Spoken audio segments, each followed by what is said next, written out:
बाद आप सभी दर्शकों का अन्नदाता में स्वागत है। चलिए अब रुक करते हैं अगली कड़ी की ओर।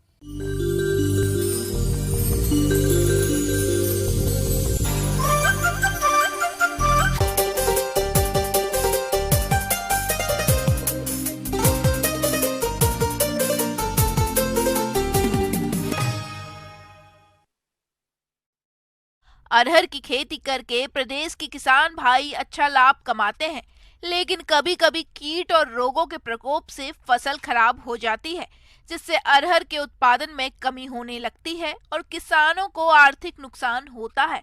तो आपके सामने इस तरह की समस्या नहीं आए, इसके लिए आप कीट और रोग नियंत्रण कैसे करें, इस बारे में जानकारी दे रहे हैं कृषि विशेषज्ञ डॉक्टर ब्रजकिशोर प्रजापति।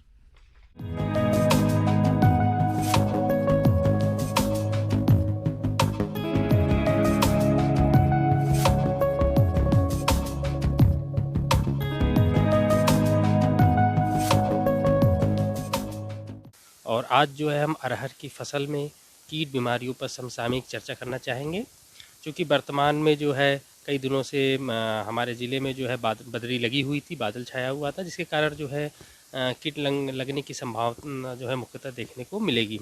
और अब मुख्य रूप से हम अगर बीमारी की बात करें तो बीमारियों में मुख्य रूप से जो है दलहनी फसलों में और अरहर में भी जो है उकटा सबसे प्रमुख भूमि जनित या फ्यूजेरियम विल्ट के कारण होने वाला यह बीमारी है। यह खेत में जब नमी बहुत ज़्यादा होती है या हम बीजों का उपचारित करके नहीं लगाते हैं, उसके कारण जो है उकटा बीमारी देखने को मिलती है। उकटा को आप सामान्यतः बीज जब अंकुरण होता है उसके तीसरे हफ्ते से लेकर फसल पकने तक की अवस्था तक जो है यह आपको खेतों में देखने को मिलेगा। इसमें जो है पत्तियां आपकी जो है पीली पड़ के झुक जाती हैं, उसके बाद जो है अधिकता होने पर काले पड़कर जो है मुरझा जाते हैं। आप अगर जड़ से उखाड़ेंगे तो आप देखेंगे इसकी जड़ को अगर आप तने को बीच से चीरते हैं तो उसमें काले भूरे रंग की जो धारियां आपको देखने को मिलेंगी। और सितंबर से जनवरी महीने के बीच में यह रोग देखा जा सकता है, जिसकी वजह से पौधे बड़ी तेजी से सूखने लगते हैं और देखते ही देखते यह रोग पूरे खेत में फैल जाता है। यदि आपकी फसल में इस रोग का प्रकोप हो रहा है तो इसके नियंत्रण के लिए सबसे पहले आप रोग ग्रसित पौधों को उखाड़कर नष्ट करें। इस बीमारी से बचने के लिए रोग रोधी जातियां जैसे JKM 189, C11, JKM 7, BSMR 853, आशा आदि का चयन करें। इसके लिए भी किसान मित्रों जो है आप निश्चित रूप से बीज को उपचारित करके आप खेत में बुआई करें। अगर रासायनिक फंजीसाइड के द्वारा उपचार करना चाहते हैं, चाहे कार्बेंडाजिम मैंकोजेब की जो है 2 ग्राम मात्रा जो है प्रति केजी बीज को उपचारित करने के लिए उपयोग में ला सकते हैं। ग्रीष्मकालीन गहरी जुताई करें। तो उसके अलावा जो है आप निश्चित रूप से फसल चक्र को आप अपनाएं। उस लगातार एक ही फसल को जो है आप लगातार एक खेत में न उगाएं। तो अरहर की फसल में मुख्य रूप से जो कीट लगते हैं उसमें फल मक्खी है। फली मक्खी जो है यह कीट जो होता है बहुत ही छोटा होता है और इसकी जो आँखें होती है वह त्रिभुजाकार होती है और हरे रंग की होती हैं और इसके पंख जो होते हैं सफ़ेद रंग के होते हैं। और यह जो है अपने अंडे जो है फली के अंदर देते हैं छिद्र बनाकर, और इसके अंदर अंडे गिडार निकलना और जो प्यूपा बनना और जो वयस्क बनने की जो अवस्था होती है वो फली के अंदर ही होती है। जो गिडार निकलते हैं, सूढ़ियाँ निकलती हैं, वह फली को शुरुआती दौर में जो दाने होते हैं उसको खुरच कर खाते हैं। उसके बाद जो होता है यह टनल नुमा जो है टेढ़ी मेढ़ी जो है नाली या रूपा संरचना बनाकर जो है वह फली के अंदर जो है दाने को खाते रहते हैं, जिसके कारण जो है दाने की जो गुणवत्ता है वह निश्चित रूप से खत्म हो जाती है। अगर इसका समय पर नियंत्रण ना किया जाए तो निश्चित रूप से इससे जो है आपका 60 से 70% तक जो है उत्पादकता जो है घट जाती है अरहर की फसल में। अब हम इन कीटों का नियंत्रण किस प्रकार करें इस पर हम चर्चा करना चाहेंगे। तो सर्वप्रथम तो किसान मित्रों है नीम तेल जो है उसकी 2% मात्रा, और जो हमारे एजारीडिक्टिन है यह भी नीम का ही पदार्थ है, उसकी भी 2% मात्रा जो है आपको लेकर प्रति एकड़ छिड़काव करनी होती है। लगभग आपको 400 ml मात्रा जो है 200 लीटर पानी में घोलकर प्रति एकड़ छिड़काव करें।